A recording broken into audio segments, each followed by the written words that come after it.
Gill. Hi. And if you'd like to just tell us a little about yourself, Jill, and then we'll get into things. Sure. So my name is Jill Pollard. I am a writer and a publisher in Canada, and I focus exclusively on the cannabis industry. That's great, Jill. So what first question right out the bat, what attracted you to the kind of cannabis industry? Oh, sure. Well, I mean, that's easy. I love weed. I think it's, I just think it's the most magical, wonderful plant in the world. And I think that it has the potential to do a lot of good. And, apart from its medicinal benefits, which are varied, I just think that it tends to make people feel happy and joy. And at the end of the day, there's nothing wrong with that. So, back in, Canada, for a little bit of context, Canada has had a legal medical cannabis program since 2001. But for many, many years, there was just one government cultivator. And back in 2013, the Harper government set out or put out a call for proposals from other businesses that were interested in cultivating for the medicinal program. And it was at that point that I joined a local company here who had received a federal license, and I never looked back. That's obviously, I think, one of the best things about getting into the cannabis industry is you get to follow your passion. I think everybody who's in the cannabis industry loves like the culture around it. Obviously, love getting high. Yeah. Love just testing new things. So for me, I like to try like DMT, edibles, just to see what kind of situations I can get myself in. And it's just pushing those boundaries. It helps being a business owner as well. It helps you think outside the box. Yeah, I think so. Like you were saying, there's so many kind of open doors that you can go with it, and I think that's where everybody's moving to, because you can kind of see the benefits of it. I mean, you really just hit the nail on the head there. There are so many open doors. Whatever it is that you do outside of cannabis, if you're an accountant or like a securities guy or a tech guy or whatever, you can do that in cannabis as well. Yeah, and the best thing is you get to get high when you're doing it.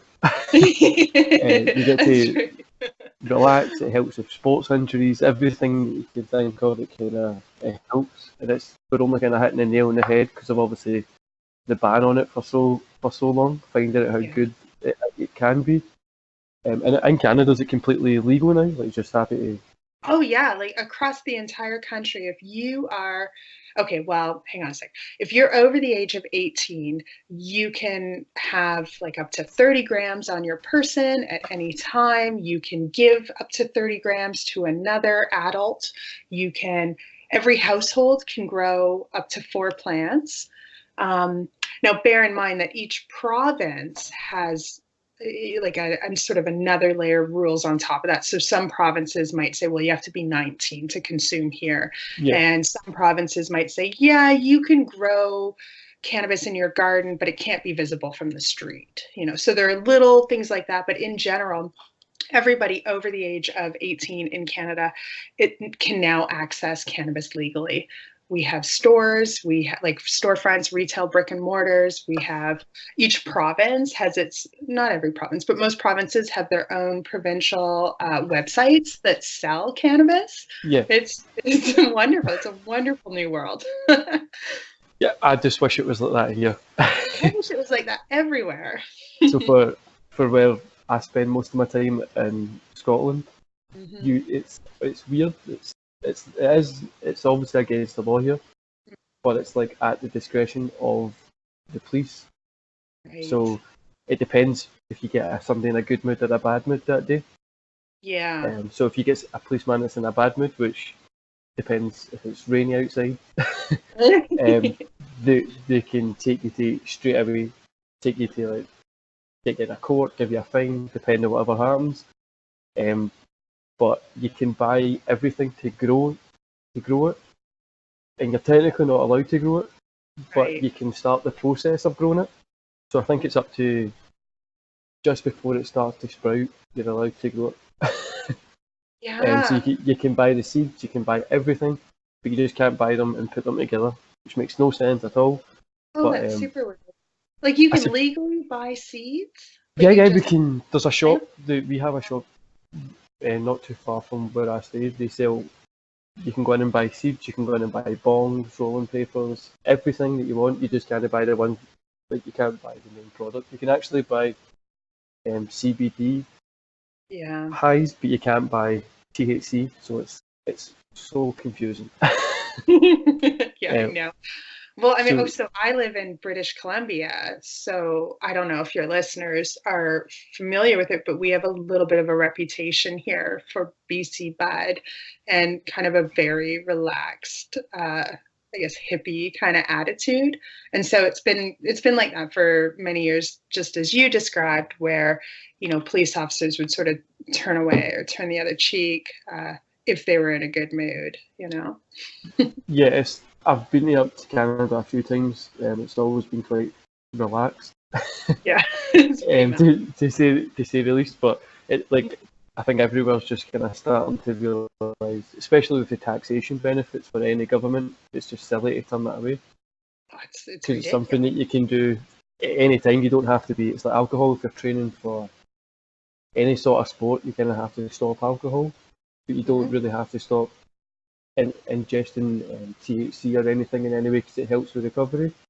Yeah. So it's just I just don't understand why nobody is taxing it as much as like in Europe just now. Right. And I mean to sort of build on what you said, we're all okay with alcohol, but I mean alcohol is responsible for something like 4 million deaths worldwide every single year. That's absurd. That's bizarre. And we celebrate this drink. I mean, I do too. I love I love scotch with the best of them.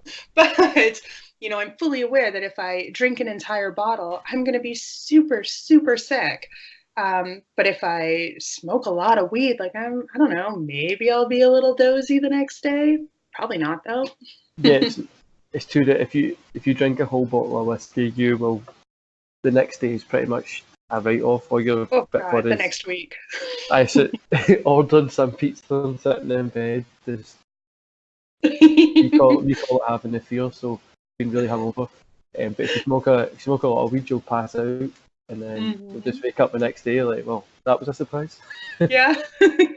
Like, oh, The, smoked up all my money. Oh well. the worst thing was the only kind of liberal places that we have is Amsterdam, which is like a really concentrated liberal area, or Right. Portugal. Hmm. Portugal are more liberal on all drugs, so they have like not everything is legal, like it's still against the law, but they tolerate everything really.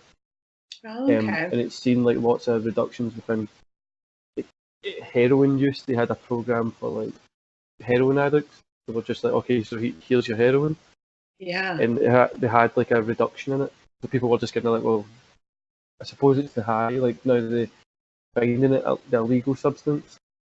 It just took all Right. that out. The government supplied it to these people. Obviously, people that were addicted to it are still going to be addicted, but they Hmm. help them because they can track how much they're getting.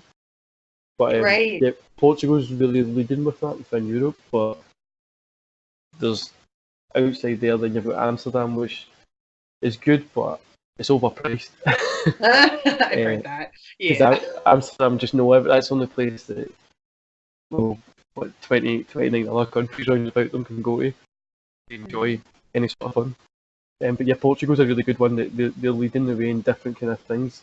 With they're using studies with DMT at the moment as well. They've got Okay. loads of different drugs. Everything's kind of not legal, but they do a lot of tests on it. They do government the kind of areas where they'll fund it, just to get people to realise that if this is something that you want, the government will put it in place. That's I mostly think because that's the true. economy was terrible, so they're just trying to change that up. Yeah, of course. Well, I mean, think of it this way. Like, this is the way I look at drug use, right? The act of taking a drug is not a criminal act. It's I mean, it is because we've made it that way, but it shouldn't be. Usually, where criminality comes in is because you're doing something that society doesn't approve of. And so you're being forced into, this sort of community or lifestyle where you have to, cater to your drug problem or your drug habit. And in order to do that, often people are forced into doing illegal activities. So if we look at addiction or drug use as more of a health thing than a criminal thing, and we can start addressing those problems, I think communities are going to be so much better off. I mean, we have this program in Vancouver called Insight. It was the first safe injection site in all of North America. And I don't work there and I'm not affiliated with it. I just think it's genius and such a great thing. So I don't have all the appropriate stats, but I know that they've saved countless lives because they're watching people inject drugs, and they're there to prevent overdoses. They're there to provide clean needles. And then there are a bunch of other projects also in and around Vancouver and on the island where I live, Vancouver Island, where they're essentially opiate substitution projects. So people who are addicted to heroin and other opiates and maybe can't access their drugs, they'll be given donated cannabis products, which will help alleviate a lot of the pain and discomfort of, coming off of opiates. I just think those people are all just absolute heroes. Like you were saying there, what Scotland, the Scottish government does differently than anywhere else in the UK and Europe is we treat most things as like an illness, if that makes sense. So, for instance, in Glasgow we had a terrible problem with knife crime and like gang fighting. Okay. I remember when I was younger how bad it was, and instead of them treating it as like a police issue, they treated it as like a medical condition. And so they were like, okay, so Glasgow's got this issue, so how can we fix it? And they increased funding in schools. They helped like extra kind of outdoor activities. The gyms in the local area got a little bit more funding from the government and stuff like that as well. And there's barely any knife crime. Saying that there was somebody who 3 people got stabbed this weekend in Glasgow, but that was a one-off. Celtic Rangers were playing, so when Celtic and Rangers play, that increases it. But that was only this weekend. Apart from that, it's really rare that you hear that there's an issue like that. And they treat the same thing. So with gambling, it used to be really, really bad. And so casinos are really regulated, and everything is regulated within like Scotland as an illness a little bit more. So they try and look at it as an illness and how to solve the illness, because there's always a cure to it.